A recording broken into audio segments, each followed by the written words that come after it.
Álvaro Corral Cuartas es filósofo de la Universidad Javeriana y PhD de la Universidad de Würzburg en Alemania. Estuvo vinculado como directivo académico en la Universidad de Bogotá Jorge Tadeo Lozano entre 1996 y 2016. Desde hace muchos años es profesor universitario, miembro de sociedades académicas y autor de varias publicaciones en diferentes áreas de las humanidades. Fe de Ratas. La serie de conversatorios que se presentan a continuación fueron encuentros realizados de manera virtual durante la pandemia del COVID-19 que afectó los encuentros reales de las personas. Más allá de estas notas iniciales, las grabaciones de estas sesiones quedaron tal como se hicieron y no han tenido procesos sustanciales de edición, arreglo ni ajustes con los cuales se hubiera mejorado notoriamente la calidad de los contenidos presentados. Por esta razón, el autor se excusa de antemano por los errores que pudieron haberse cometido, en particular aquellos relacionados con la digitación en algunas de las imágenes.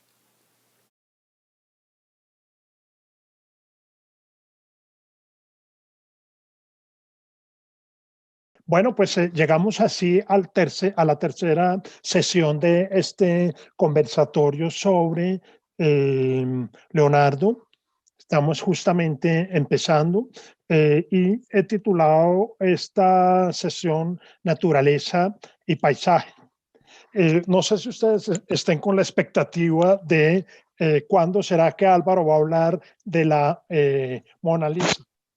Pues hoy creo que al final vamos a decir algo respecto de ese cuadro fundamental de la historia del arte, pero quiero regresar sobre la estructura que he planteado para organizar este curso. Como en las veces anteriores, por supuesto, cada vez que haya una intervención, una pregunta o algo, no duden en hacérmelo saber. Quería empezar entonces para abordar este tema de hoy a propósito de naturaleza y paisaje con un cuadro que recoge algunos elementos de la sesión anterior sobre color, luz y sombra y proyecta lo que quiero mostrar en este asunto de naturaleza y paisaje. Yo no sé si ustedes se han dado cuenta por la dificultad que tenemos para hacer una presentación sobre Leonardo, está la complejidad de su mundo intelectual, tanto en la pintura como en los dibujos, que resulta muy difícil hacer una fragmentación porque es como si todo estuviese como los mecanismos de un reloj de cuerda, de tal manera que si uno toca una rueda dentada, pues todas se mueven. Y aquí me parece que ha ocurrido algo similar, es que prácticamente todos los temas están relacionados unos con otros. Y ustedes se van a dar cuenta, pues prácticamente en todas las conversaciones en todas las sesiones han aparecido el tema del cuerpo, el tema de la luz, el tema del color, naturaleza, paisaje y dejamos para la última cena también otros asuntos, pero quiero mostrar que hay una imbricación que es la que he tratado de mostrar a lo largo de este conversatorio. Entonces voy a empezar, como les decía, con este cuadro del San Juan Bautista, retomando unos elementos que me parece que conectan muy bien con lo que pienso hacer hoy. Y es llevar en paralelo el desarrollo pictórico de Leonardo con algunas de las reflexiones que encontramos en ese cartapacio, si quieren ustedes, de 7,000 hojas de sus manuscritos, que como les decía, fueron proyectos de libros que Leonardo nunca pudo concretar en un escrito con un determinado título. Pero entonces, fíjense ustedes cómo se ajusta, en este caso, la descripción que voy a leer a continuación con el cuadro del San Juan Bautista, a propósito del tema de la luz y de algo que vamos a volver la técnica de no hacer fronteras muy precisas entre los distintos contornos, que eso es lo que poco a poco se va a conocer en el Renacimiento como la técnica del sfumato en italiano, del diluido. Bien, entonces dice así Leonardo, que prácticamente es como si estuviera describiendo este cuadro. Así, el cartílago de la nariz recibe claridad y el espectador es como si entrara una luz cenital, que es la que estamos viendo en este cuadro, y el espectador verá el rostro iluminado por todas partes, recibiendo sombra por los lados que corresponden a las paredes. La gracia provendrá de que las sombras no quedarán cortadas, eso es muy importante. Las sombras no quedarán cortadas de manera dura y seca, sino insensibles, sumergidas en la umbría, que esa es justamente una manera muy adecuada de describir esa técnica que mencionaba hace un instante del esfumato. Es como si la frontera entre luz y sombra no es una frontera que deba ser pintada de manera definida, sino que por el contrario tiene que presentarse, como dice aquí Leonardo, la gracia provendrá de que las sombras no queden cortadas, es decir, que queden sumergidas en la umbría. Sobre este cuadro también es interesante anotar, aquí tenemos, recuerdan ustedes, Leonardo tuvo como una especie de secretario que fue Salai, que estuvo con Leonardo durante varias décadas como secretario para, en general, pues todas las tareas que tenía que hacer en las diferentes cortes europeas. Pues aquí tenemos un retrato de Salai y algunas personas han identificado la cara de San Juan Bautista con Salai. Otros han hablado, yo no he entrado mucho en ese tema porque me parece que está al margen de lo que quiero presentar, que ha habido algún tipo de relación homosexual, pero como les digo, ese es un punto sobre el cual pues es más lo que se dice que lo que en sentido estricto se puede corroborar en realidad. Y este es otro de los cuadros que ha sido sometido a lo que hablábamos en la reunión anterior sobre la reflectografía infrarroja, que como les decía es una técnica de los últimos 15, 20 años que permite identificar los pentimentos. Los pentimentos en italiano, Laura me corrige, son los arrepentimientos del pintor, que en Leonardo son numerosos. Una de las maneras que tienen los eh, historiadores del arte, en general los conocedores, para identificar la originalidad de un autor es recurrir a este tipo de técnicas. Y cuando esas técnicas se acumulan de un pintor, pues dentro de la misma obra de un pintor, pues esos parecidos permiten inferir que el autor efectivamente fue Leonardo o fue alguno de sus discípulos. En esta obra no se encuentran muchos pentimenti, no hay muchos arrepentimientos, pero quería traer la foto de esta reflectografía para el cuadro de San Juan Bautista. Bien, con esto empezamos el tema de la sesión de hoy, que tiene que ver con la descripción que hace Leonardo de la naturaleza, del paisaje, y aquí tenemos no sé si ustedes, no sé si en Colombia tengamos la que aquí aparece como Estrella de Belén. No sé si ustedes recuerdan en qué cuadro la vimos, pero me parece que Leonardo fue, como les decía, un observador muy cuidadoso de la naturaleza. Y no solamente un observador en el sentido de describirla solamente, sino también de articular razones para explicar el porqué de esa naturaleza, que creo que eso lo vimos con mucho cuidado hace unos 15 días, bueno, también la semana pasada con respecto a las descripciones anatómicas. No son solo descripciones anatómicas en el sentido de alguien que solo está diciendo qué es lo que está supuestamente viendo, sino también hay el esfuerzo, en este caso de un intelectual, por tratar de explicar por medio del dibujo cómo es que deben funcionar ciertos mecanismos, en el caso, por ejemplo, de la musculatura de los huesos y qué implicaciones tiene ese conocimiento en el desarrollo de la pintura. Entonces, con la naturaleza, aquí lo vemos en el caso de las flores y en las plantas, ocurre algo similar. Entonces, yo les decía que trataran de recordar en qué cuadro vimos las estrellas de Belén.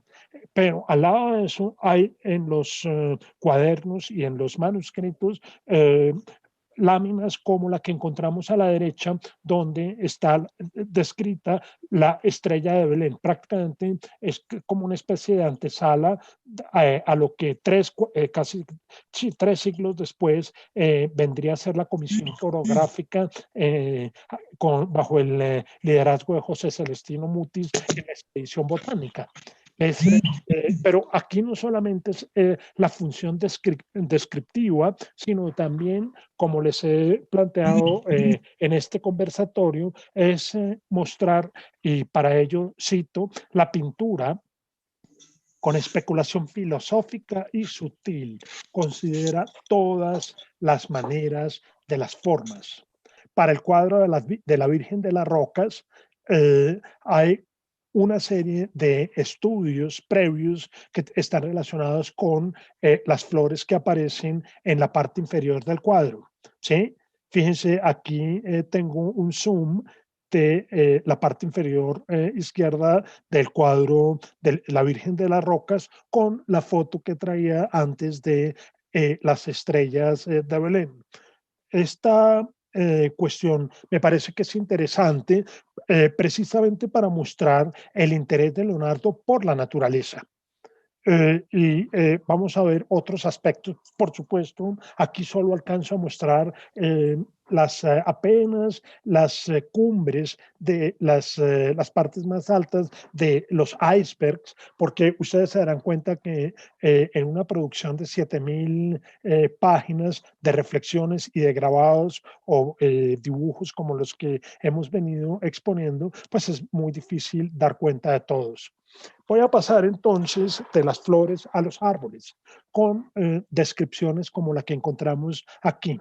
Árboles pequeños, altos, sueltos, follaje espeso, oscuros, claros, castaños, bifurcados arriba, algunos dirigidos al ojo, otros hacia abajo, con troncos blancos, algunos transparentes en el aire, otros no. Unos están muy cerca y otros dispersos. Entonces, esto muestra la faceta de Leonardo naturalista, o sea, Leonardo tratando de identificar, por supuesto, estamos casi 200 o 300 años de las taxonomías de alguien como Linneo, pero sí encontramos ya un no un primero, porque ya había habido antes en otros pintores como el mismo Giotto, que vimos en un conversatorio hace unos meses, hay un interés por dar cuenta de cómo es que la naturaleza opera, pero por supuesto ese esfuerzo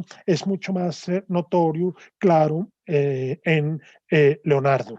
Por ejemplo, aquí tenemos dos sauces a la orilla de un río, con una observación que me parece muy interesante detallar y es cómo se puede visualizar la raíz de un árbol, en este caso un sauce, cuando el cauce del río se ha llevado buena parte de la tierra que lo sostiene. Entonces, fíjense que aquí ya no es solamente el ejercicio del pintor por dar cuenta del árbol como tal, sino por dar cuenta de la naturaleza en su conjunto, de la dinámica que tiene, por ejemplo, en este caso, los torrentes de agua en un cauce cuando en el momento de una inundación, pues el cauce del río se lleva el agua, perdón, las raíces y deja el árbol prácticamente expuesto al aire. Como les decía, mi intento entonces es hacer una muestra de las 20 o 25 obras. Les he mencionado una y otra vez que el inventario de obras pictóricas de Leonardo, obras en óleo sobre tabla, por decirlo de alguna manera, no pasa de la veintena. Entonces, pues en el conversatorio prácticamente hemos hablado de todas. Aquí tenemos una imagen muy interesante a propósito de lo que estamos hablando de naturaleza y paisaje, cuando Leonardo nos habla de la forma como hay que pintar los árboles y cómo hay que visualizarlos en la lejanía. Entonces, en este cuadro de Baco, hay toda una discusión de si este es un Baco o un San Juan, en particular por la conexión que mostré con el San Juan de la primera imagen que mostré hoy, pero allende esa discusión, me parece que Leonardo aquí también está haciendo observaciones sobre la descripción de la naturaleza. Si ustedes ven a la derecha, he colocado un zoom de la forma como se visualiza un árbol a lo lejos y un árbol cerca. Es curioso que entre más cerca, y esto no solamente por los gradientes de luz, sino por la misma conceptualización que presentamos en días anteriores sobre la perspectiva aérea, las hojas que están más cerca aparecen más oscuras, mientras que las que están más lejos aparecen claras. Por supuesto que por efecto de la distancia, los detalles de las hojas que están más cerca son perceptibles en términos singulares, mientras que las otras lo hacen en su conjunto. Y tenemos en la parte inferior del cuadro una referencia también a otras plantas. Estamos viendo aquí un paisaje. Recuerden ustedes, Leonardo nace en 1452. Estamos ante un paisaje que tiene el título Paisaje del Valle del Arno, de 1473, en el que, para esta época, Leonardo tenía más o menos 21 años. Se encuentra en Florencia, en la Galería de los Oficios, pero otra vez volvemos con el punto que he mostrado en las imágenes anteriores, qué es lo que hay que hacer y cuáles son, en cierta medida, entre comillas, podríamos poner las normas para una representación pictórica adecuada, en este caso, de la naturaleza. Para Leonardo, naturaleza no solamente es la naturaleza agreste del campo, sino también la naturaleza con las obras del ser humano. Entonces, al fondo del valle es posible ver los cultivos. En este risco es posible ver un castillo. Entonces, la noción de naturaleza, el agua, que es un elemento central en, en las descripciones que quiere hacer Leonardo, e igual si esto es una cascada, pues es parte de, el movimiento que tiene el agua hasta llegar a este lago que está en la parte inferior, o el río Arno, si se quiere. Eh, entonces, naturaleza no es solamente la naturaleza sin la añadidura humana, sino que por el contrario, naturaleza es el conjunto de mundo natural, por decirlo de alguna manera, con la artificialidad que trae el campo de la agricultura y de la ciudad o de los castillos, como en este cuadro. Entonces, esto en este dibujo, perdón. Eh, entonces, fíjense que aquí estamos haciendo también una aproximación a ese tipo de intereses, no solamente por la tierra, sino en este caso también por las nubes.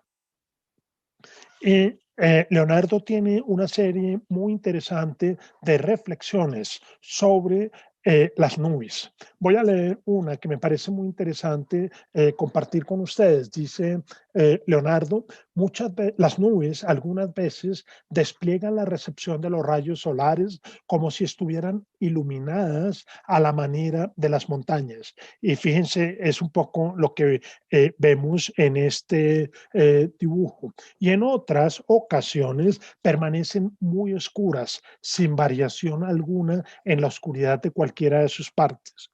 Eso lo vemos hacia el horizonte. La nube, y lo vamos vamos a ver más adelante en otros dibujos en los que se ocupa de ese asunto. Y esto surge de las sombras que hacen otras nubes interpuestas entre el sol y esas nubes oscurecidas que cortan los rayos solares. Entonces, fíjense que el punto de Leonardo no es solamente, como he venido insistiendo, un asunto descriptivo, en este caso, describir una gran nubosidad, sino suponer, por ejemplo, que el sol está del otro lado. Entonces, es claro que en este sector es posible que tengamos más claridad, mientras que en este no. En este dibujo, entonces, Leonardo estudia y muestra, pues aquí miramos cómo hace un contraste entre lo que veíamos en la imagen anterior sobre la descripción del paisaje, integrando el aporte humano. En este caso también lo vemos, aquí vemos unas torres de edificios o ciudades integrado al ambiente natural. Eh, y para continuar con esta reflexión, dice Leonardo, el sol proporciona un lindo espectáculo cuando se encuentra al occidente, iluminando los edificios altos de una ciudad y los castillos y los árboles altivos del campo y los matiza con su color. Entonces, con eso llegamos a este cuadro de la Madonna y el niño con Santana, que en algún conversatorio anterior salió. Me parece importante volverlo a destacar ahora y ver con atención la forma como en este cuadro Leonardo se ocupa del paisaje, que como les decía, es en términos muy parecidos a lo que hemos contado antes. No voy a detenerme mucho aquí. Leonardo incluso llega a hacer especulaciones, algunas de ellas no valoradas por la ciencia actual, a propósito del crecimiento equilibrado de las ramas, y trata de encontrar relaciones matemáticas en el proceso de división de ramas, tratando de hacer ajustes de tipo geométrico para decir por qué las ramas, como vemos en este árbol, por ejemplo, aquí se dividen de una manera y primero posiblemente en dos, después en cuatro, después en ocho, después en 16 y así sucesivamente, tratando de establecer algún tipo de conexión aritmética. Hoy en día, pues prácticamente eso no es defendible, pero sí resulta interesante ver el impulso de la preocupación de Da Vinci, que es, como les digo, un impulso por tratar de entender la naturaleza. En el ejercicio que hemos venido definiendo es que pues se trata no solamente de describir, sino en la medida de lo posible de explicar. Y en eso la pintura tiene un papel muy importante que jugar. En este cuadro eh, tenemos aquí un asunto del detalle relacionado con lo que decíamos al comienzo a propósito de la forma como se debe pasar de la sombra a la iluminación, y cómo en la medida en que se haga de una manera suave, o si quieren ustedes, para decirlo con el término técnico, de una manera esfumata, es decir, una manera en la que se diluye, pues podemos encontrar que con estos trazos, pues la figura emerge de prácticamente, como dice Leonardo en otro documento, del papel. El trazo de la sombra lo hace eh, pues de una manera tremendamente delicada. Como dice Leonardo, tampoco debes marcar los contornos de los miembros ni de las cabelleras. Yo en la primera sesión había anunciado que tuviéramos muy pendiente el tema de la forma como el dibujo del pelo juega un papel importantísimo que lo voy a conectar en relación con lo que estamos viendo a propósito del paisaje. Entonces, pero todavía tengo que poner un par de cartas sobre la mesa para que quede claro este punto. Fíjense a propósito de lo que decía de los pentimenti, o sea, los arrepentimientos, cómo es la forma de pintar de Leonardo. Si ustedes recuerdan en la versión que tenemos del cuadro, aquí, encontramos que solo hay tres personajes, el niño, Santana al fondo y en su regazo la Virgen. Pues fíjense que aquí en uno de los cartones, o sea, los ejercicios previos, aparece primero una versión de el San Juan Bautista también, que está al lado. En este caso, aquí el niño Jesús lo está bendiciendo. Pero fíjense que entre los dos detalles aparece la mano con el dedo índice. No sé si lo vieron. En este caso es como si Santana, la madre de la Virgen, estuviera señalando al cielo como lo hace el San Juan Bautista en la primera imagen que mostramos. ¿Sí? Entonces, fíjense la continuidad de elementos que se mezclan unos con otros dentro de la obra pictórica de Leonardo. Y hay otro elemento sobre el cual en alguno de los conversatorios tuvimos la ocasión de comentar, y es que en este cuadro fue objeto de un análisis por parte de Sigmund Freud en un texto, es un texto de 1910 que lleva como título Un recuerdo infantil de Leonardo da Vinci. Y lo toma, Sigmund Freud hace una interpretación psicoanalítica de Leonardo, tratando de ver en Leonardo como una especie de descripción de una homosexualidad latente, cuando él toma, aquí traduce palabras de uno de los manuscritos de Leonardo, en particular el Códice Atlanticus, que está en Milán. Dice en la traducción de Freud, él hace todo un análisis psicoanalítico sobre el cual no me voy a detener, pero traduce Freud lo siguiente: parece, dice Leonardo, que yo estaba destinado a estar siempre profundamente preocupado con los buitres. Pues uno de mis primeros recuerdos es que estando yo en la cuna, vino un buitre sobre mí y abrió mi boca con su cola.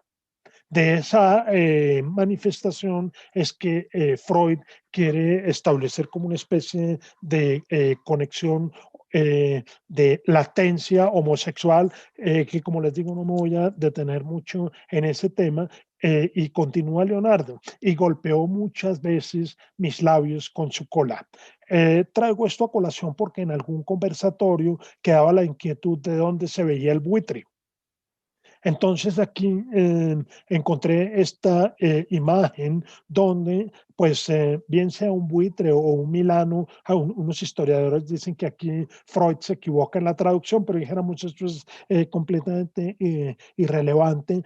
Lo que ocurre es que el manto de la Virgen, ¿sí? Aquí invertido el manto de la Virgen es una, pues señala lo que puede ser una especie de pájaro, y como dice aquí Freud, siguiendo los manuscritos de Leonardo, con la cola está golpeando los labios del niño.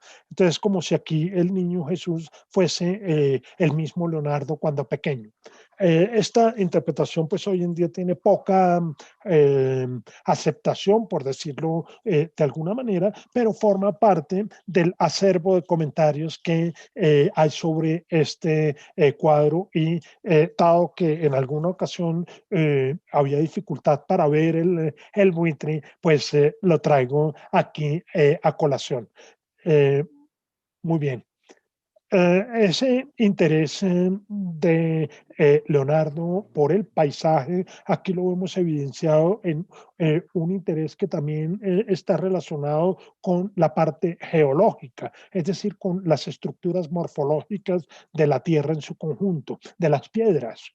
Y para Leonardo, en sus tareas como maestro consejero, tanto en la República Florentina como al mando de Ludovico Sforza en Milán, pues tuvo que ver con proyectos en los cuales pues Leonardo tenía que estar prácticamente algún tiempo por fuera de la ciudad y en contacto con realidades geológicas. De hecho, y ahora lo vamos a ver más adelante, Ludovico y también los florentinos querían prácticamente canalizar el río Arno para enderezarlo y de esa manera Florencia tener un acceso al mar. En, en esas investigaciones, Leonardo empieza a descubrir lo que ya era un asunto muy interesante en esta época en Europa y es la aparición de fósiles.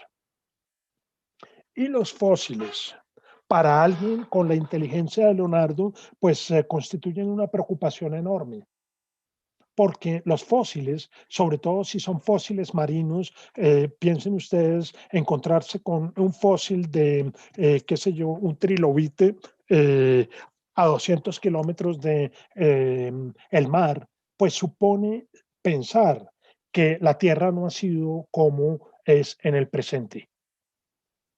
Y eso para alguien que como Leonardo todavía estaba muy ceñido a las enseñanzas, si se quiere, físicas provenientes de la Biblia, pues entra en conflicto con el asunto del diluvio universal. Porque el lapso que pone la Biblia para el tema del diluvio universal es un lapso de tiempo de 5.000 años. Y en 5.000 años no cabe una explicación racional para poder decir que el fósil de un trilobite primero está a 500 o 600 o más kilómetros, sino que como ocurre hoy en día incluso en los Alpes, y Leonardo también tuvo acceso a esa información, se encuentran unos fósiles en las partes altas de los Alpes. Como para Leonardo, la explicación no es que alguien llevó esos fósiles ahí, sino que Leonardo está buscando una explicación natural. Entonces, hay un interés de Leonardo muy particular por no solo, como les decía en este caso, de estas piedras, describir una configuración, en este caso geológica, sino también tratar de dar cuenta qué tipo de procesos pudo haber tenido la Tierra en el tiempo para que ocurran estas cosas como, por ejemplo, explicar la aparición de fósiles. Eso entonces nos lleva, voy aquí a mostrar otra cuestión a propósito de esos intereses, en este caso no tanto por la República Florentina o por Ludovico Sforza, sino cuando pues Leonardo también estuvo empleado por el sobrino del Papa Alejandro VI, César Borgia, quien le pidió que hiciera un mapa, en este caso un mapa de la ciudad de Imola. No sé si alguien conozca Imola, yo no, pero este mapa es tan preciso que prácticamente hoy en día sirve como referencia para caminar por el centro de Imola. Y lo interesante que tiene este mapa es como si fuera un mapa hecho con la técnica actual del GPS.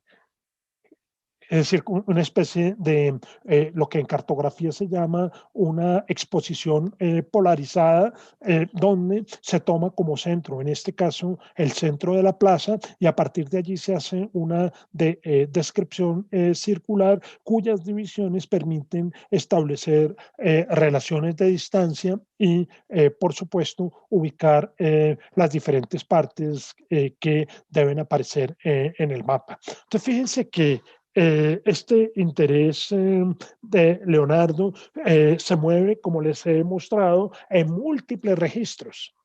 ¿No? Yo lo que he tratado de mostrar en este conversatorio, y espero no haberlos defraudado, es mostrar cómo pues, las ocupaciones de este personaje con sus amos o sus mecenas, como se quiera, con las personas que lo estaban empleando, pues le permitía estar trabajando en muchas cosas al mismo tiempo.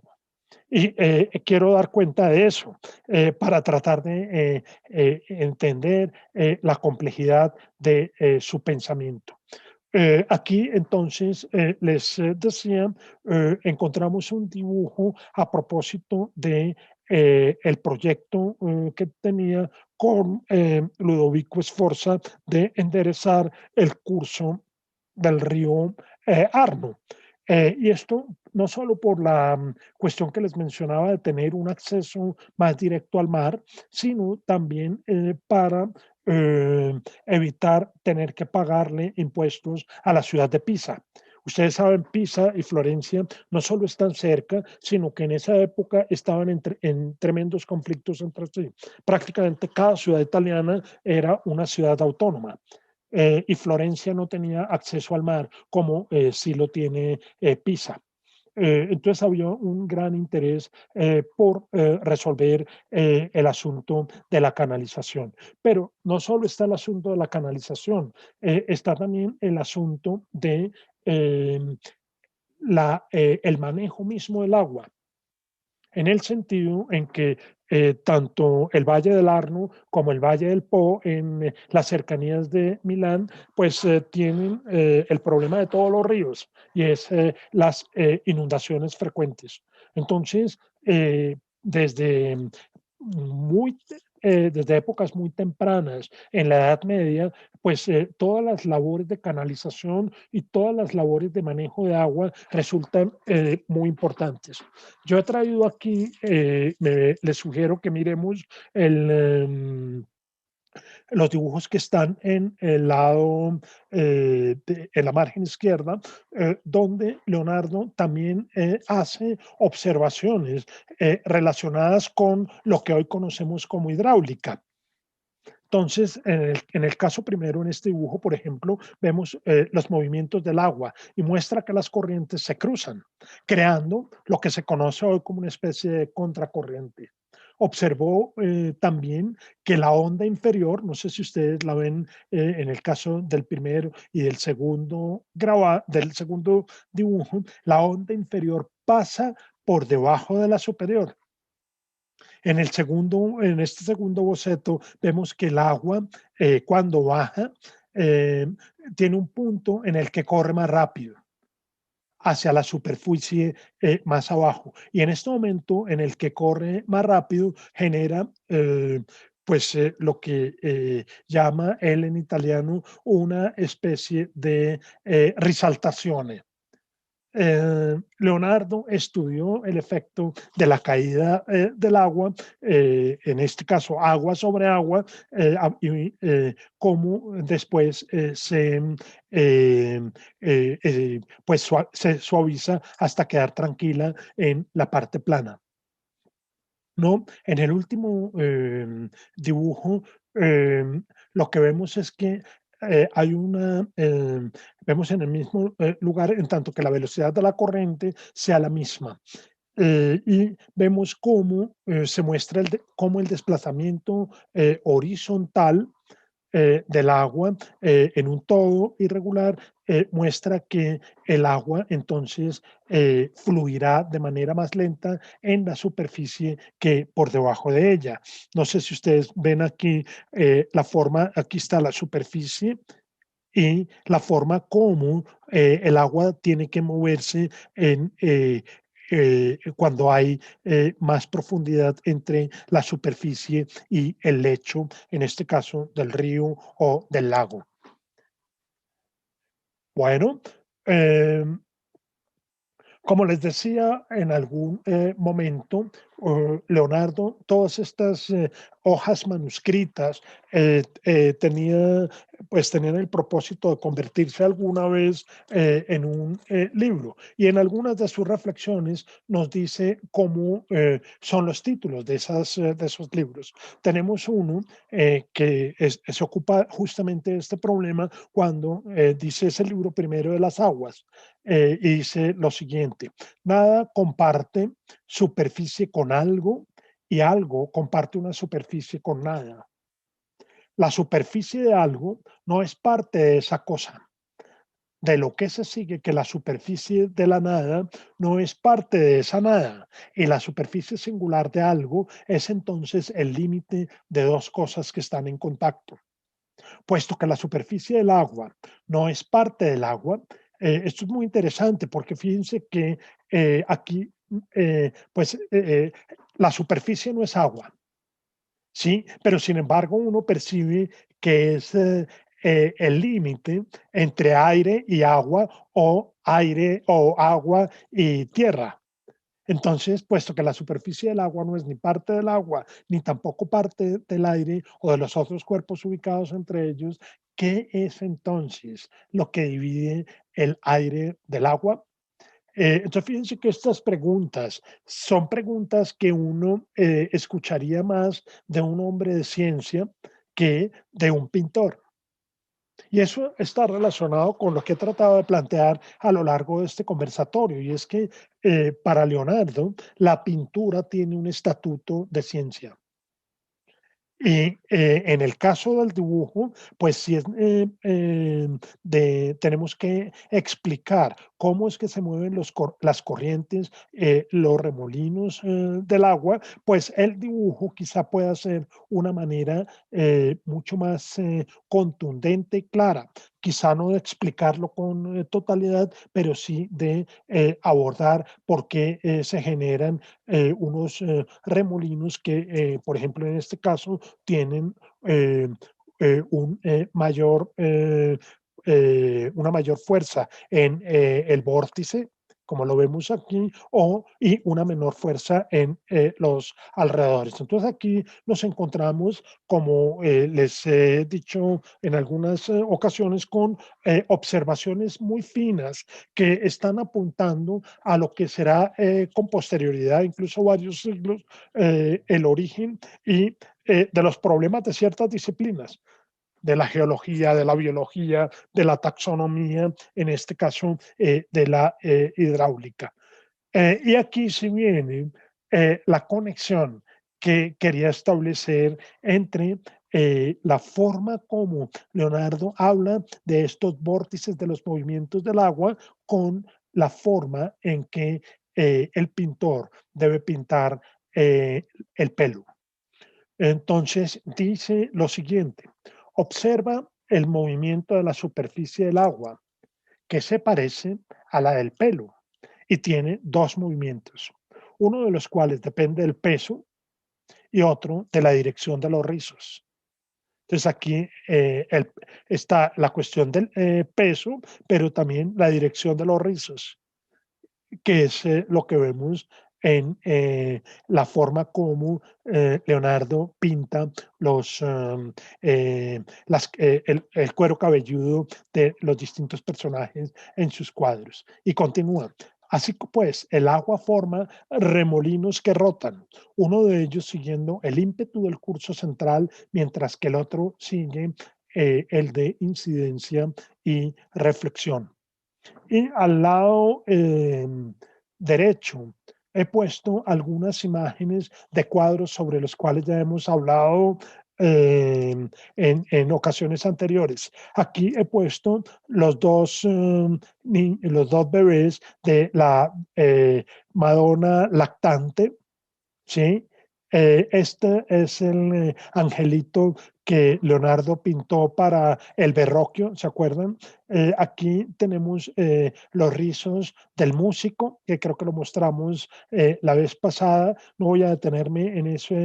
Y aquí la forma del pelo de Ginebra da Vinci, que se acuerdan, hice el comentario de Vasari acerca de la fineza con que Leonardo describe la forma como surge el pelo de las cejas y el pelo más grueso del cuero cabelludo.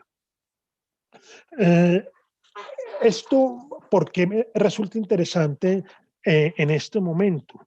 Y es que aquí lo que Leonardo quiere hacer es una especie de indicación que es muy propia tanto del espíritu de la filosofía antigua como el de la filosofía natural, y es que tratar de mostrar que entre el cosmos, es decir, entre el mundo, el universo, como lo quieran llamar, y el ser humano, existe una especie de comportamiento especular, ¿no? Es como si dijera Leonardo que lo que nosotros vemos en en el, en el mundo, podemos también observarlo en el ser humano. Y hay una reflexión en la que Leonardo piensa lo siguiente y dice, los antiguos llamaban al hombre el mundo menor, denominación justa, pues está compuesto de tierra, de agua, de aire y de fuego, como la materia terrestre a la que se asemeja. Entonces, fíjense, dice, la estructura material de la carne, los huesos, los nervios, es la misma de la tierra.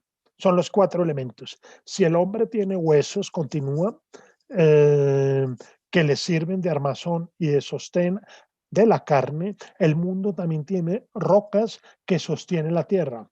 Si el hombre lleva consigo un lago de sangre donde crece y decrece el pulmón cuando respira, el cuerpo de la tierra también tiene su océano que crece y decrece cada 6 horas. Entonces, fíjense que aquí estamos hablando en una época en que todavía la circulación de la sangre no se había descubierto, pero dice Leonardo, así como en el mundo afuera hay mareas en el mar, la circulación en lo que para él, en lo que para Leonardo significa circulación, se parece al movimiento de las mareas. Sangre que sube, sangre que baja. Eh, para su respiración, si de este lago de sangre parten venas que van ramificándose por todo el organismo, también el mar océano llena los cuerpos terrestres de innumerables vetas de agua, pero a nuestro globo le faltan los nervios que no le han sido concedidos porque son los que ocasionan el movimiento. Entonces dice, esa analogía entre cuerpo humano y tierra va bien, pero resulta que la tierra no tiene nervios. Dice, no hay nada que permita identificar que la Tierra tiene algo así como una especie de cerebro que siente o un cerebro que envía órdenes para hacer algo. Entonces, dice, la analogía no sirve hasta un cierto punto.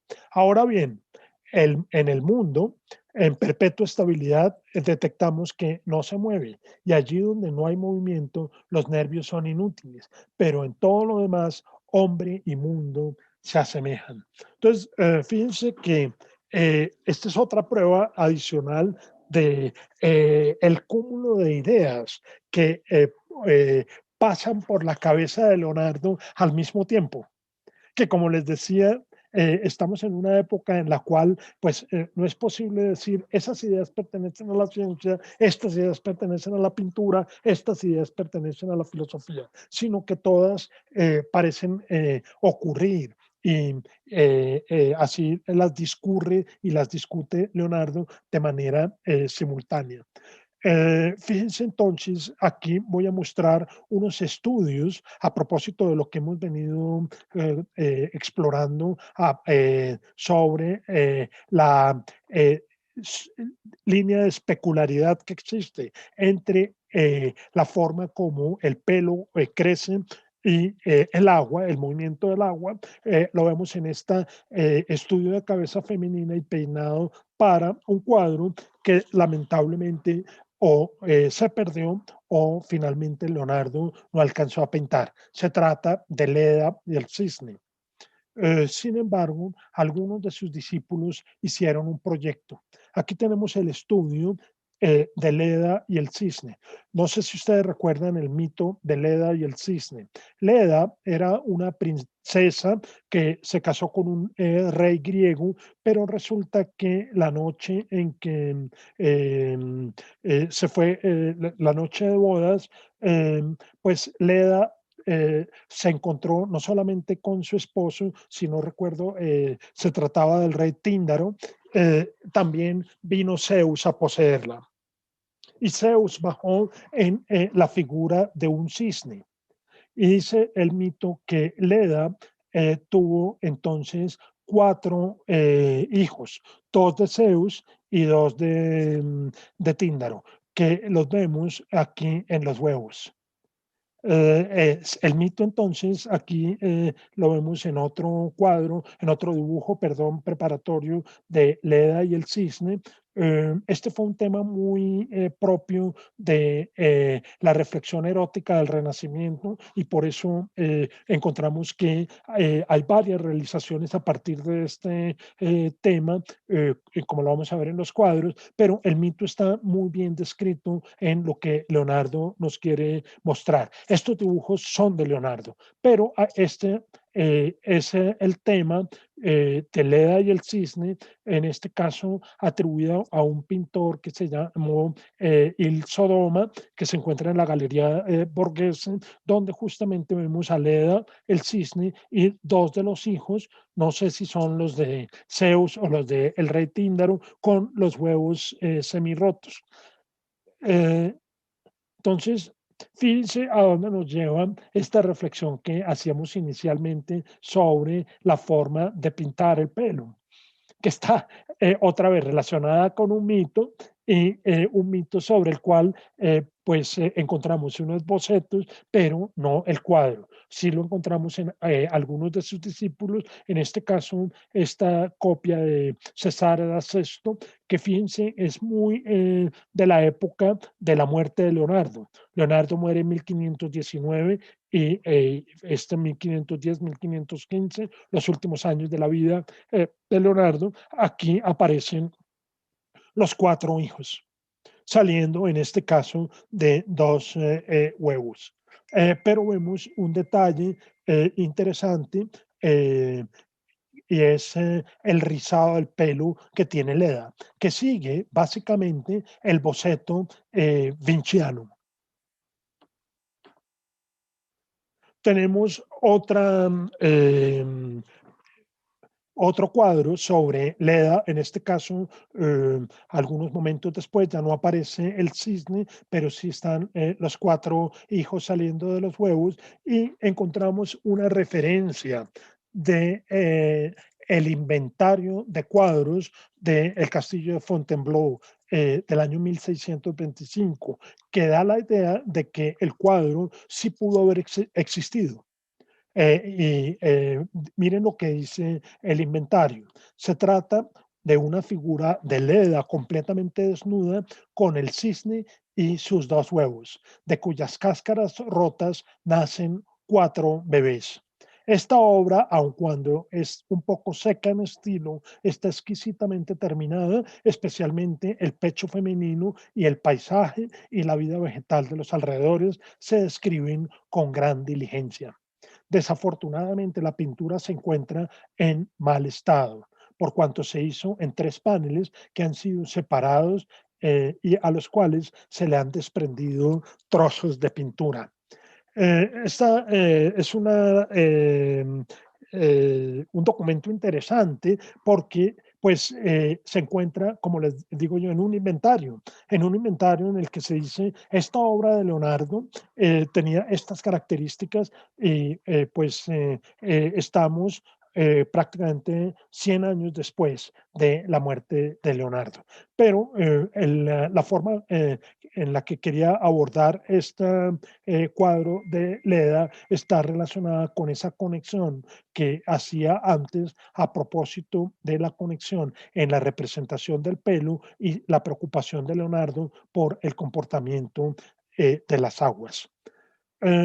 Hay a propósito de pues estas reflexiones sobre el movimiento de las aguas, hay una serie de dibujos que están básicamente en el códice que está en la Biblioteca Real de Windsor, que están relacionados con un tema que algunos historiadores del arte han relacionado eh, la, con las avalanchas y han leído estas avalanchas en términos de eh, han hecho una especie de lectura apocalíptica. Es decir, se trata de las reflexiones de un hombre que vive en los años antes de su muerte. Como vemos aquí, estamos en 1510, Leonardo muere en 1519. Entonces, yo lo que quiero es proponer otra lectura de estas avalanchas y más bien conectarla con esa preocupación, o mejor, con la preocupación gruesa de un naturalista que, por ejemplo, es consciente de que el mundo parece no haber empezado hace 5.000 años, como cuenta el relato bíblico, y era lo que la gran mayoría de las personas creía en esta época, sino que el mundo tiene que concebirse con una serie de procesos que obligan a ampliar esa franja temporal en varios órdenes de magnitud.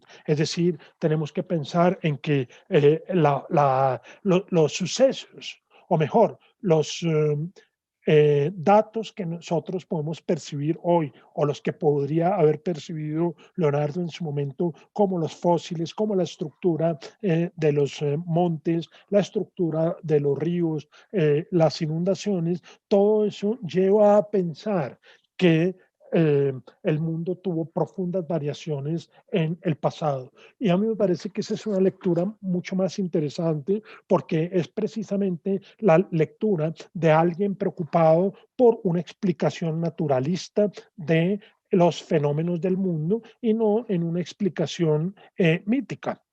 Y en ese orden de ideas, aquí vemos algunas representaciones a propósito, por ejemplo, de lo que podemos entender por un vendaval. Y eh, tenemos aquí el caso, por ejemplo, de cómo es el comportamiento de las aguas. En algunos de los textos se piensa que este es el comportamiento de aguas hirviendo con el vapor aquí arriba, pero también puede ser una avalancha de proporciones desmesuradas, que por supuesto creo que no, a mí no me satisface mucho la lectura de que esto se trata de una visión apocalíptica del mundo, sino más bien de los esfuerzos de una persona por dar algún tipo de explicación a propósito de qué tipo de procesos tuvieron que haber ocurrido en la Tierra para que la conozcamos como es hoy. En otras palabras, para poder en cierta medida dar cuenta de por qué aparecen fósiles de criaturas marinas en la parte alta de los Alpes.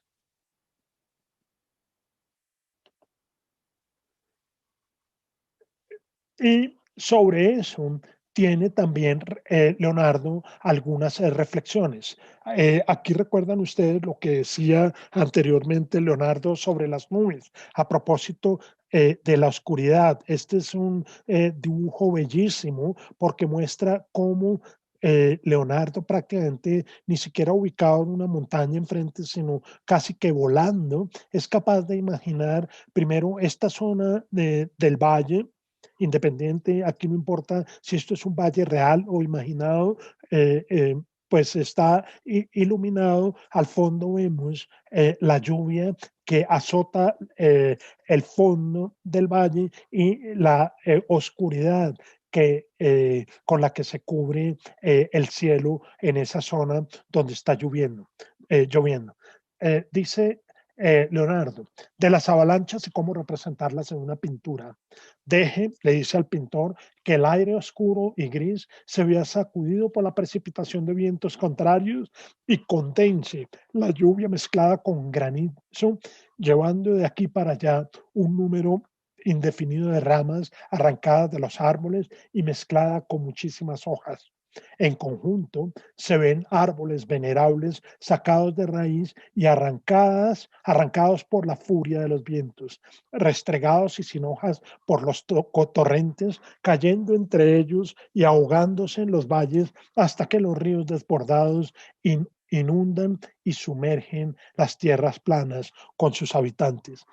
Entonces, aquí tenemos lo que podríamos llamar, aquí no sé si ustedes ven un pequeño poblado, allá al fondo hay otro. Esta es una escena de un aguacero poderoso, pero Leonardo también está pensando en algo todavía mucho más fuerte, como es lo que vemos aquí. Este posiblemente sí sea una descripción en un dibujo de lo que acabo de leer, pero voy a continuar con la cita en otro dibujo muy parecido al que acabamos de ver en papel rosado, con la técnica de tinta negra. Tiza negra, perdón. Afirmo que cuando el ojo se interpone entre el sol y las convexidades de las nubes, verá el centro de esas convexidades eh, con mayor radiación que en otra parte. Pero si el ojo está a un lado de manera tal que las nubes que provienen de la convexidad y del sol al ojo convergen con un ángulo menor que el recto, entonces la máxima iluminación de las convexidades de las nubes estará en los bordes de dichas convexidades.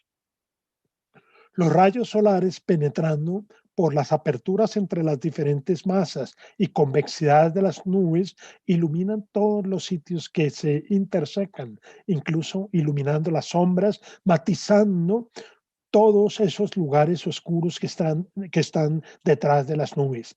Esta oscuridad es aparente entre los intervalos entre esos rayos solares. Entonces, fíjense que aquí una lectura apocalíptica me parece que no tiene mucho sentido. Es más bien el interés de un naturalista por dar cuenta de un fenómeno natural como puede ser una avalancha de proporciones gigantescas.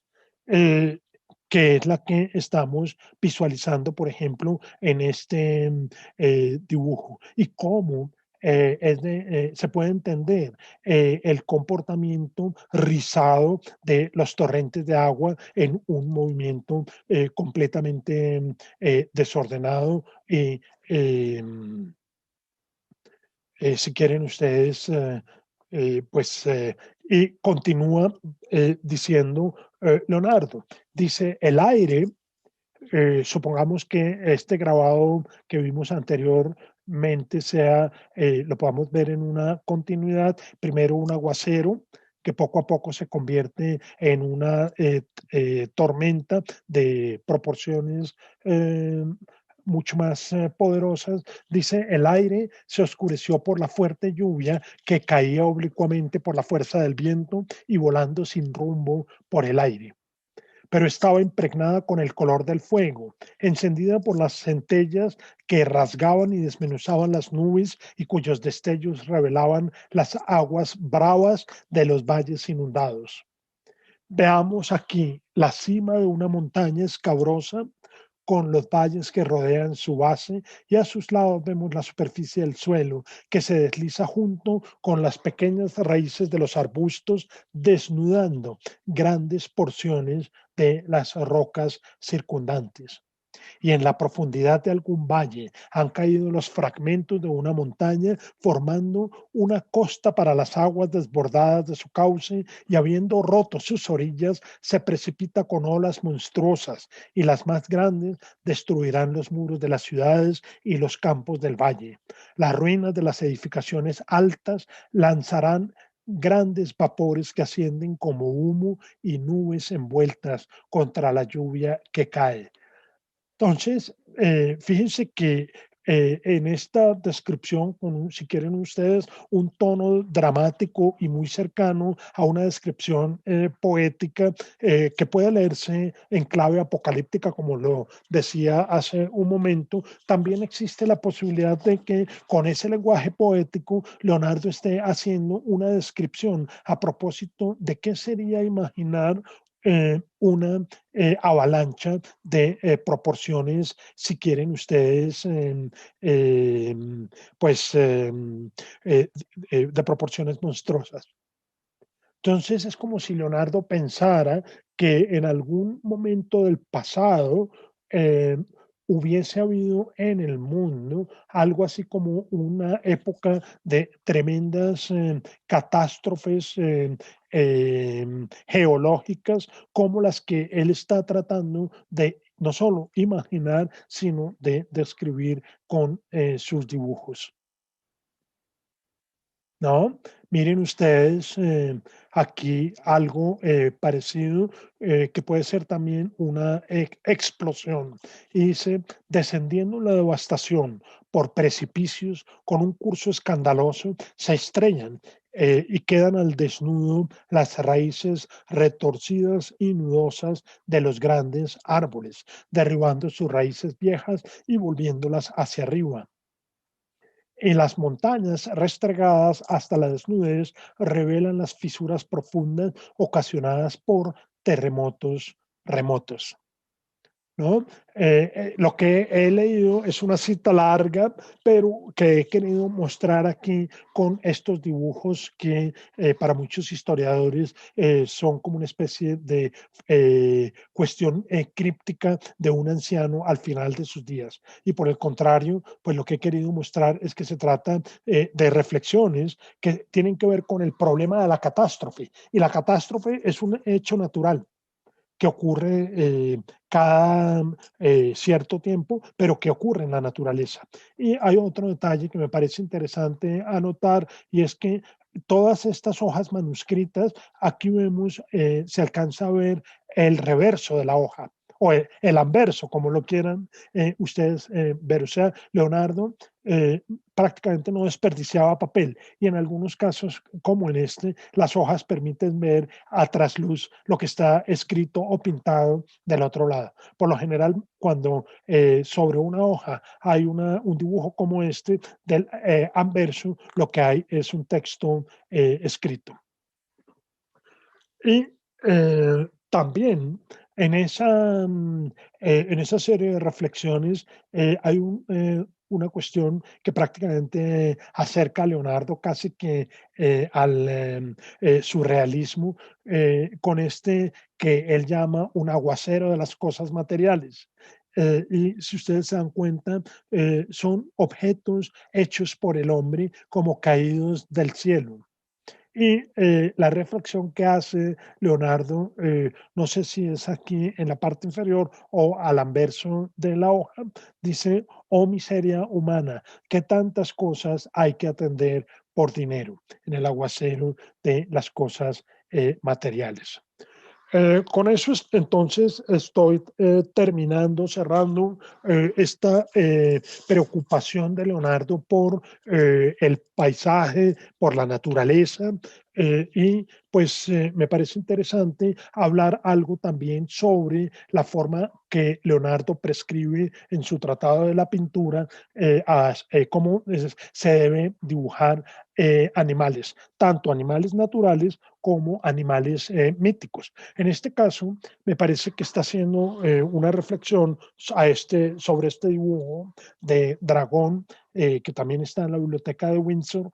Dice, es imposible modelar un animal sin cada una de sus partes y cada una de esas partes tendrá un parecido con la de los otros animales. Por lo tanto, si usted quiere pintar un animal imaginario que parezca natural, por ejemplo, un dragón, tome la cabeza de un mastín o un sabueso, la melena de un león y el cuello de una tortuga. Entonces, dice, una forma de hacer animales fantásticos es tomando los que ya hay y combinándolos. Pero otra preocupación también es la de hacer o pintar o dibujar animales como son en el mundo real. Y esto me lleva a un proyecto que Leonardo nunca pudo concluir y relacionado con su maestro Andrea del Verrocchio. Andrea del Verrocchio, como les decía, fue un escultor florentino donde Leonardo pues aprendió buena parte de su quehacer como artista y como artesano. Eh, Les decía que Verrocchio fue más que todo escultor que pintor. Y uno de los encargos fue el de la estatua ecuestre de Bartolomeo Colleoni. Y tan famoso era Verrocchio que la República de Venecia le comisionó esta escultura. Esta escultura es quizá la escultura renacentista más grande de una figura ecuestre. Y tan soberbio era Bartolomeo Colleoni que él pretendía que esta estatua estuviera en la plaza de San Marcos. Las autoridades de Venecia impidieron eso, pero eh, le permitieron hacerlo en lo que se conoce como el campo de San Giovanni Paolo. Traigo esto a colación por un par de razones. Primero, lo que veíamos a propósito de la forma como deben ser pintados, representados o esculpidos o fundidos los animales, en este caso los caballos. Y dos, porque Leonardo, estando con Ludovico Sforza, tuvo una comisión que fue hacer un caballo, una escultura ecuestre más grande que esta del Verrocchio. Es decir, Ludovico Sforza quería superar a Andrea del Verrocchio con un proyecto que fuera mucho más ambicioso que el que estamos viendo aquí del año 488. Por esa misma época, entonces, Ludovico, que ya tenía entre su nómina a Leonardo, le dice que empiece a trabajar en este proyecto. Entonces es interesante porque aquí tienen ustedes la cabeza de Bartolomeo Colleoni. Y aquí encontramos un perfil de guerrero que se conserva en el Museo Británico. Este es de Leonardo. Fíjense el parecido que existe. Perdón. Entonces, es una muestra del ejercicio de Leonardo en este trabajo, así como también en los primeros bocetos que empezó a diseñar para la estatua ecuestre. Leonardo quería más que algo estático, quería algo dinámico, como lo que estamos viendo aquí. Sin embargo, pues ustedes se imaginarán que una estatua ecuestre de estas características, sobre todo si se piensa hacer en bronce, pues es un problema muy complicado de ingeniería que supone prácticamente que el soporte queda solo en las patas traseras. Como les dije, ese proyecto no se concretó nunca, entre otras porque Ludovico Sforza tuvo que atender la invasión de los franceses. Y eso le obligó prácticamente a que el bronce que tenía destinado para esta escultura, que eran alrededor de unas 80 toneladas de bronce, se dedicara a la manufactura de cañones. Pero encontramos incluso los diseños de Leonardo para resolver el problema que les decía de la fundición y mantener la estatua, bien sea estática, como está aquí, del caballo solamente, o del caballo con el jinete en actitud dinámica. Pues bien, aquí encontramos la forma como Leonardo quería resolver el problema de la fundición del bronce, es decir, cómo debía ser la coraza por dentro para poder tener la estructura del caballo sin que se rompa. Y como una anécdota a propósito de esa multitud de tareas, recuerdan, en la sesión anterior del conversatorio hablamos de que justo en esta época Ludovico Sforza se casa con Beatriz d'Este. En ese matrimonio, una de las atracciones eh, que Leonardo llevó para los invitados del matrimonio fue llevar un proyecto en arcilla de lo que sería la escultura ecuestre. Entonces, fíjense que prácticamente era lo que les mencionaba en alguna ocasión. Leonardo estaba con una gran cantidad de proyectos al mismo tiempo, sin que él mismo pudiera casi que identificar cuál era más importante que cuál.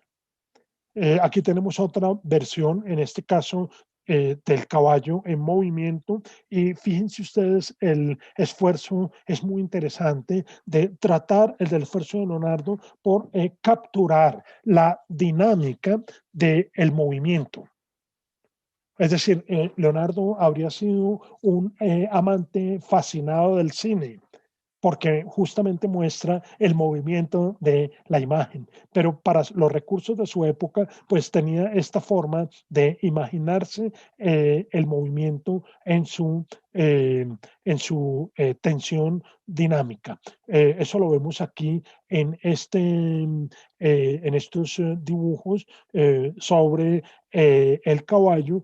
Fíjense ustedes, tenemos aquí la actitud beligerante, en este caso un caballo intentando morder con una cara humana en una actitud similar. Pues bien, al momento que estaba trabajando en esa estatua ecuestre, resulta que lo llaman de Florencia para otro encargo. Eh, y bueno, aquí tenemos una representación de Neptuno, en este caso con los caballos acuáticos, un poco sobre lo que estábamos diciendo antes a propósito de cómo entonces pintar un caballo acuático, pues es mitad caballo y mitad pescado. Entonces les decía que en esa época en que estaba en ese proyecto, Leonardo fue interrumpido con otra solicitud. Y aquí tenemos el Salón de los 500, que es en el Palacio Viejo de Florencia. Resulta que para esta época Florencia se desembaraza de la tiranía, es el nombre que hay que darle hoy, de la familia Medici, y se erige como república. Y en los representantes de esa república deciden llamar a los dos artistas más importantes del momento para trabajar en las dos paredes de este edificio. Para que tengan ustedes una idea de la proporción, esto tiene más o menos unos 20 metros de largo por 7 metros de alto, lo que es la superficie que pues la República de Florencia quería encargarle tanto, pues los dos artistas, uno es Leonardo y el otro es Miguel Ángel. Y como ninguno de los dos podía verse con el otro, pues aquí la tuvieron muy bien porque prácticamente estaban uno a espaldas del otro. Lo que ocurrió es que empezaron a trabajar en sus bocetos cada uno por su lado, pero el proyecto tampoco pudo concretarse porque los Medici recuperaron Florencia otra vez. Y lo que vemos aquí en el Palacio eh, Vecchio de Florencia es que este encargo, pues después los Medici se lo hicieron a Giorgio Vasari, que por supuesto no es un artista de la connotación universal de Leonardo o de Miguel Ángel, pero sí encontramos cuáles son los bocetos. Aquí encontramos entonces qué es lo que Leonardo quería hacer, y él quería hacer una especie de comunión entre la furia de la lucha ecuestre, pero que combina la furia del caballo con la furia de los bandos de generales o soldados que están compitiendo unos con otros. Entonces, a Leonardo le encargan una representación de la batalla de Anghieri, que fue una batalla muy importante para los florentinos frente a Pisa, y a Miguel Ángel le encargan una representación de la batalla de Cascia. Tenemos entonces aquí perdón, Miguel Ángel alcanzó a diseñar a propósito de la batalla de Cassina. Y es interesante porque aquí solo aparecen hombres, ¿no? En diferentes posiciones de la lucha. Uno de ellos, por ejemplo, que acaba de salir del río, mientras que otro definitivamente ya se lo llevó la corriente. Y diferentes escenas, pues no me voy a detener mucho aquí, pero sí quisiera ver qué es lo que Leonardo estaba planteando. No se conoce eh, el boceto de Leonardo. Se conoce algo que Pedro Pablo Rubens eh, hizo teniendo información seguramente de algún tipo de bocetos muy posteriores. Entonces, aquí por supuesto vemos con toda la fuerza no solo el estilo de Rubens, sino algo también del estilo de Leonardo, que está relacionado con fíjense ustedes aquí, la forma como los caballos se muerden y la forma como los guerreros luchan entre sí.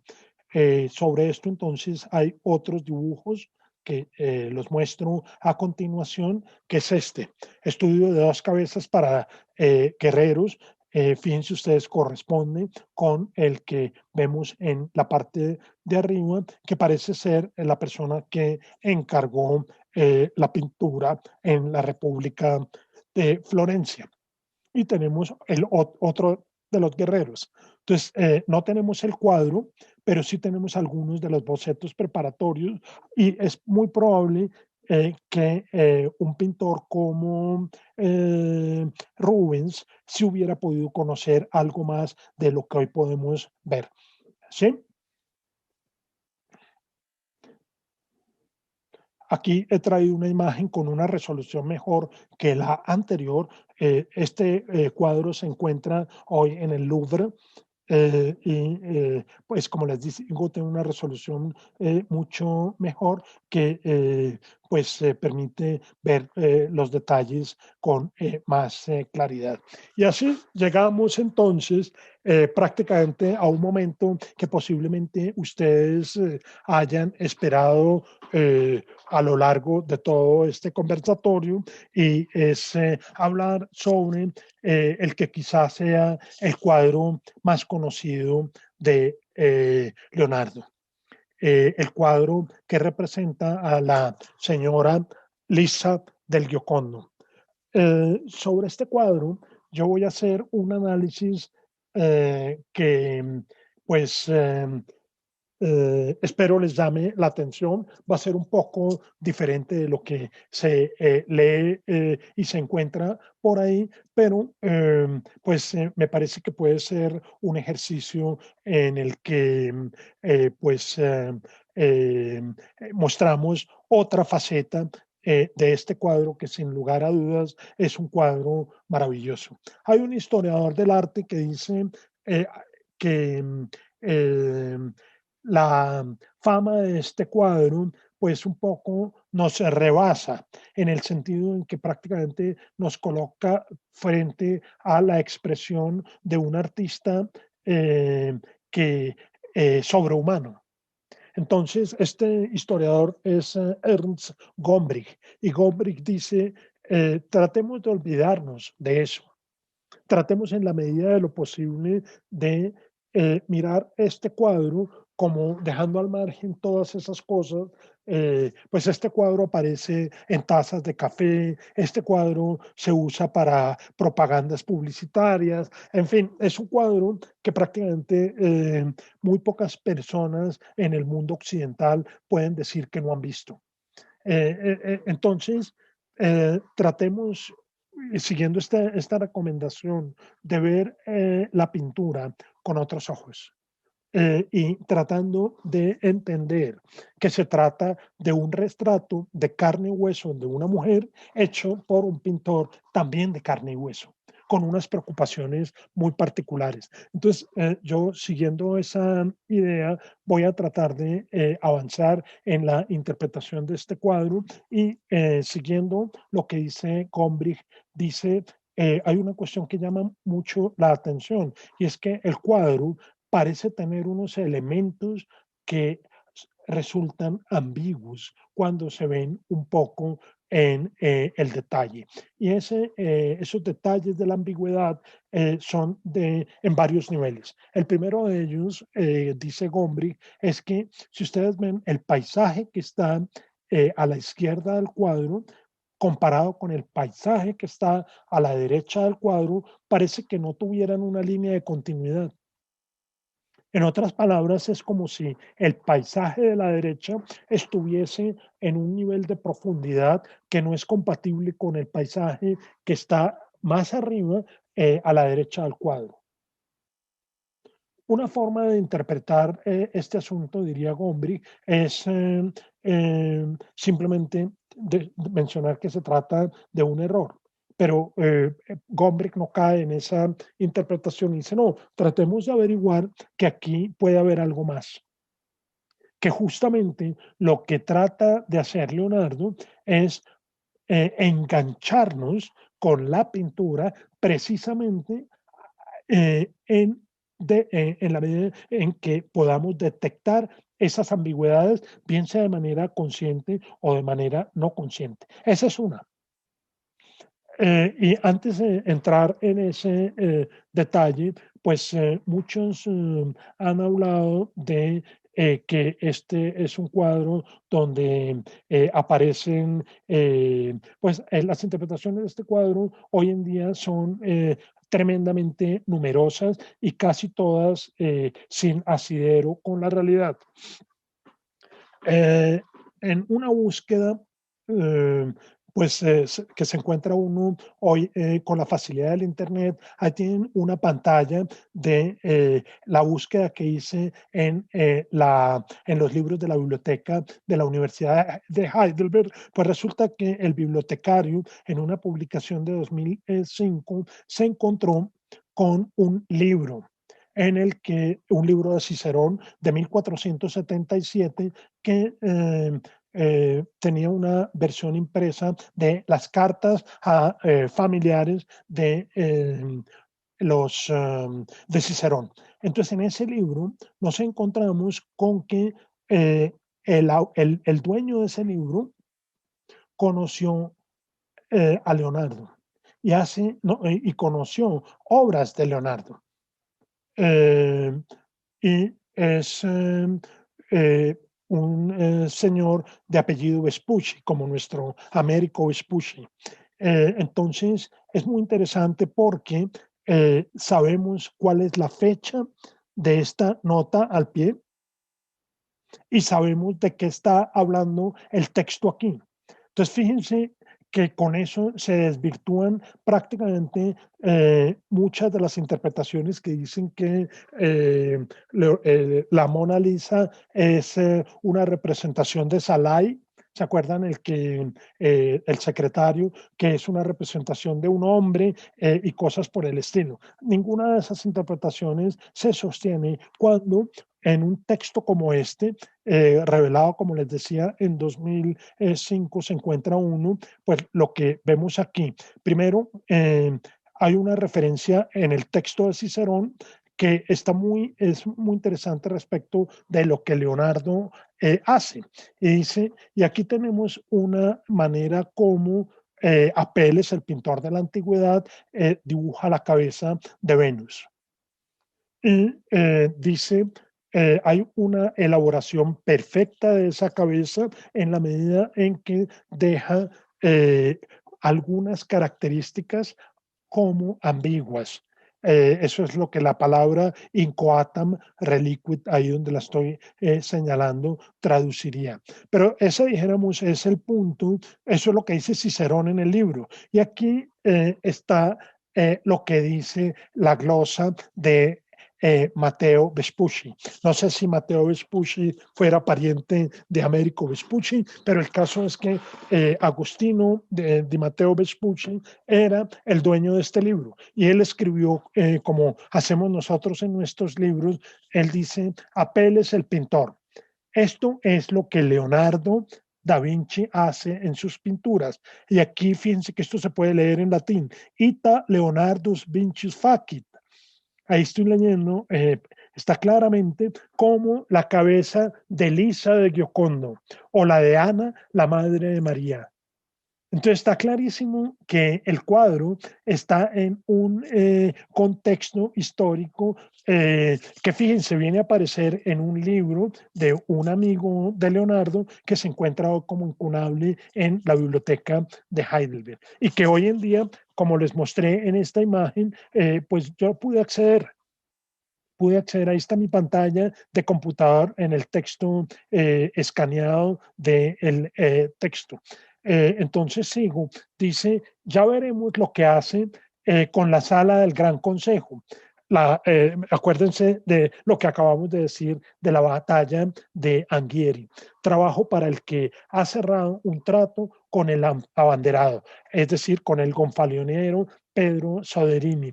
Pedro Soderini es el que lleva, aquí lo ven, es el que lleva el estandarte, no, perdón, es el que lleva el estandarte. Entonces, pues hay una conexión de hechos históricos que resulta muy difícil de descalificar. Y está la fecha, 1503, octubre, al puro final. Aquí tiene 1503, octobris. Entonces,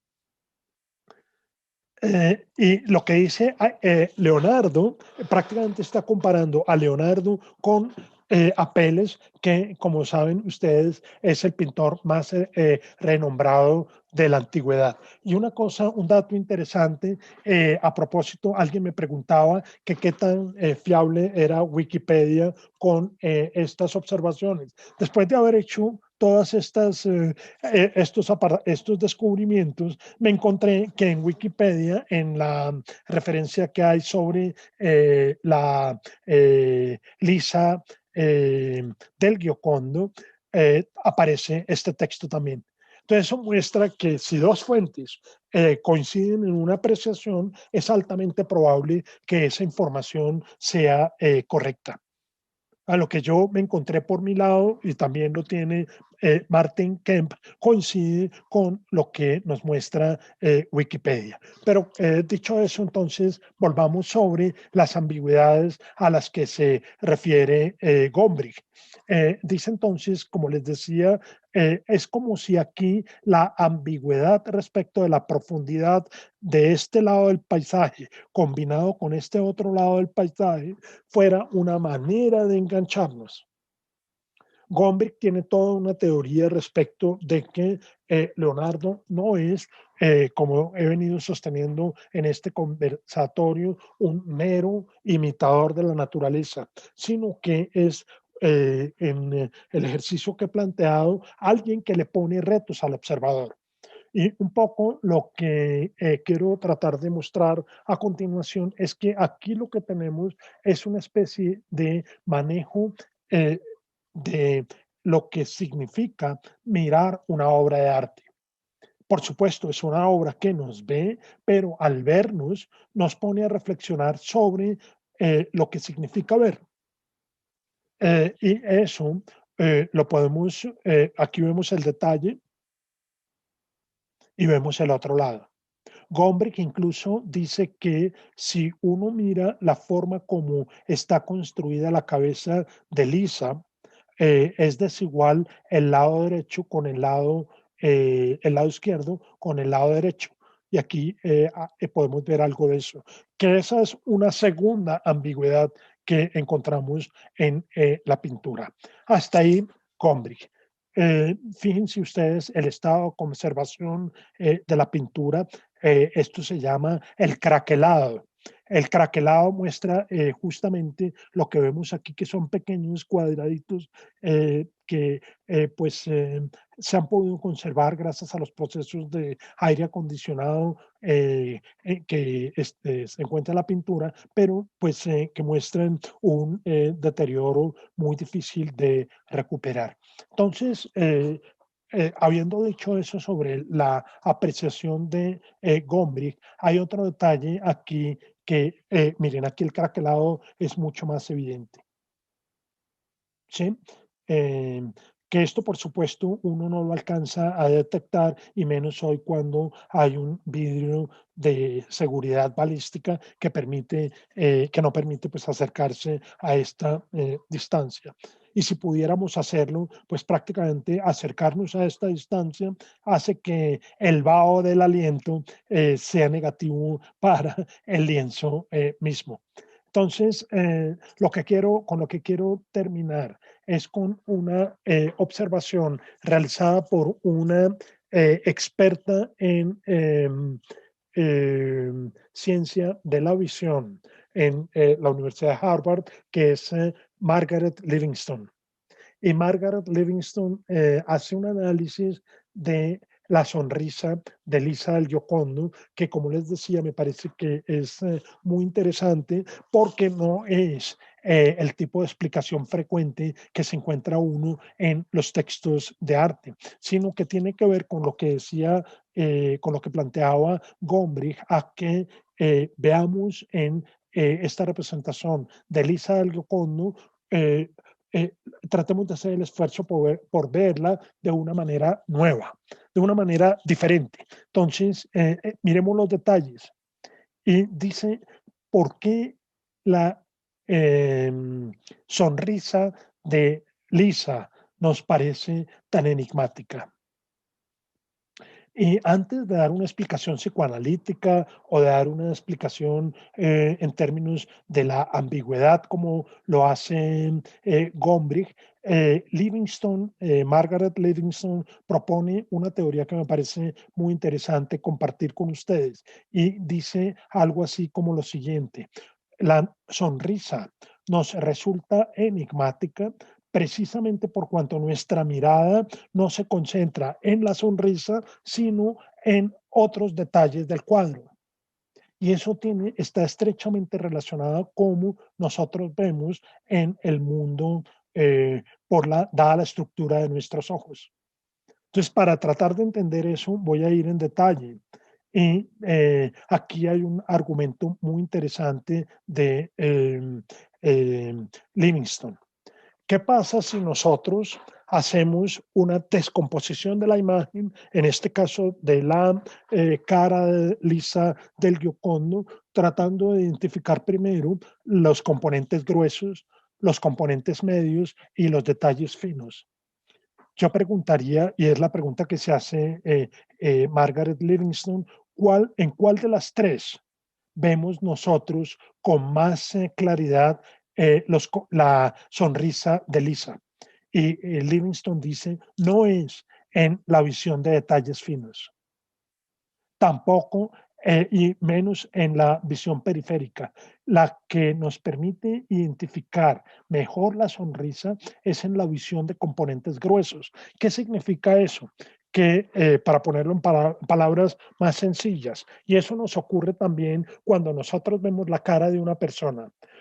Ahora, aquí, por supuesto, estamos teniendo en cuenta la idea de que Leonardo fue un experto en saber cómo era la estructura del ojo y su funcionamiento, pero por supuesto no estaba en el momento actual, 500 años después, donde tenemos toda una serie de técnicas para comprender mejor ese problema. Entonces, lo que esto quiere decir de esa división de componentes gruesos, componentes medios y detalles finos, es que nosotros detectamos mejor la sonrisa de la Mona Lisa en la medida en que nos distraemos con un detalle adicional del cuadro. Es decir, vemos mejor la Mona Lisa cuando vemos las manos. Si ustedes tratan de mirar las manos y no la sonrisa, verán que la sonrisa se hace más protuberante. Lo que dice Livingston en su argumento es que eso nos pasa todo el tiempo.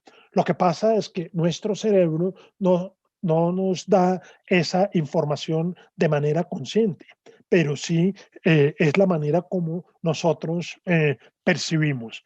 Entonces, fíjense que aquí el asunto de la técnica del esfumato que hablábamos antes, que Leonardo le recomienda a los pintores cuando dice, si usted tiene que hacer los bordes entre, por ejemplo, la piel y la zona oscura que produce esta sombra del pelo, pues trate de que esta línea sea una línea muy suave y algo similar con la sonrisa.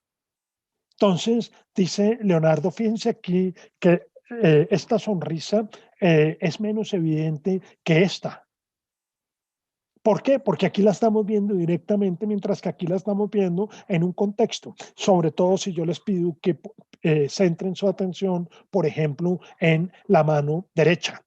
Entonces, si ustedes fijan su atención en la mano derecha, la sonrisa o en los ojos, la sonrisa se hace mucho más clara y mucho más evidente que aquí cuando la estoy viendo de manera directa. Ahora, ¿cuál es la razón fisiológica de por qué eso es así? Entonces, aquí tenemos otra vez ese ejercicio que hace Livingstone y tenemos la explicación.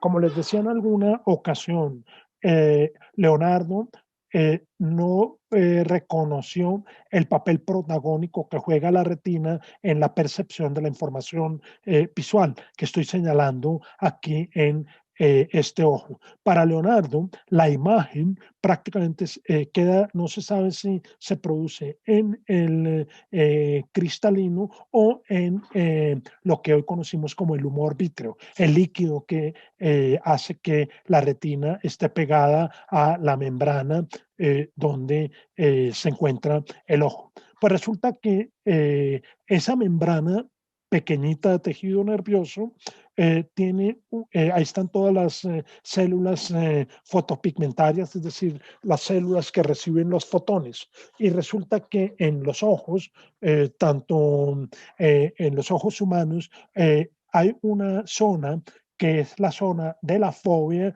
y una zona que es la zona que rodea la fobia. Pues resulta que en la zona de la fobia es donde está la mayor concentración de células fotopigmentarias, es decir, aquellas células o terminales nerviosas que captan con mayor intensidad los colores. Y en la zona perifoveal, es decir, en el resto de la retina, de las células de la retina, perdón, solo se recibe información que prácticamente tiene que ver con sombra y luz, claridad y sombra, claridad, oscuridad. Entonces, ¿cuál es el punto de Livingstone aquí? Lo que nos está tratando de sugerir Livingstone es que la zona de componentes gruesos normalmente se logra gracias a la visión periférica, es decir, las células que están al lado de la fóvea, es decir, en toda la superficie de la retina que está no en el centro donde están las células las células, aquí está la fóvea, y resulta que en este pequeño lugar es donde están concentradas las células gracias a las cuales nosotros percibimos color. Entonces, en la explicación que dice Livingstone es que para nosotros la percepción de la sonrisa como tal la logramos justamente en la medida en que el ojo no está centrado en la percepción directa como sería la de los detalles finos. Aquí, fíjense, por lo menos en lo que yo percibo acá, la sonrisa es mucho más amplia. El componente grueso hace que se amplíe la sonrisa. Para las herramientas conceptuales que tenía Leonardo en esa época, pues esto lo resolvía con el problema del esfumato. Hoy en día, por supuesto, 500 años después, y con técnicas para saber cómo es el tejido nervioso en pues este segmento tan pequeño de la retina, pues por supuesto tenemos una capacidad diferente para entender esos fenómenos. Y hay una cuestión que me parece muy interesante comparar aquí, y es que si ustedes ven, la fóvea tiene como una especie de valle. En este valle lo que ocurre es que se acumulan un mayor número de células que hacen que pues en virtud de esto, el ojo gane una mayor agudeza visual. Este es en el caso de los ojos humanos, igual lo tenemos aquí, pero fíjense lo que ocurre en la retina del ojo de un águila. Se sabe que el águila tiene unos ojos de una agudeza eh, muy, muy superior a la de un ser humano. Y eso se debe justamente a la estructura de la fobia, que hace que en esta zona haya una mayor concentración de células fotopigmentarias. Entonces, fíjense que aquí el asunto del carácter enigmático de la sonrisa de Lisa del Giocondo, pues por supuesto está relacionado con nuestra capacidad para leer, en este caso, las imágenes eh, de una sonrisa, pero fíjense que está también relacionado con un problema fisiológico tan interesante como el que acabo de mostrar. Y pues con esto prácticamente termino. Aquí tenemos un boceto de un dibujo que Leonardo tenía a propósito de Lisa del Giocondo y pues es debo decir, este cuadro se encuentra hoy en el Museo del Louvre porque cuando Francisco I se lleva a Leonardo para Francia, Leonardo no se desprendió de este cuadro y de prácticamente de los 20 cuadros que hizo, pues prácticamente él siguió en posesión de 5 o 6 que son los que se encuentran hoy en las colecciones francesas, primero en Fontainebleau y después en el Museo del Louvre.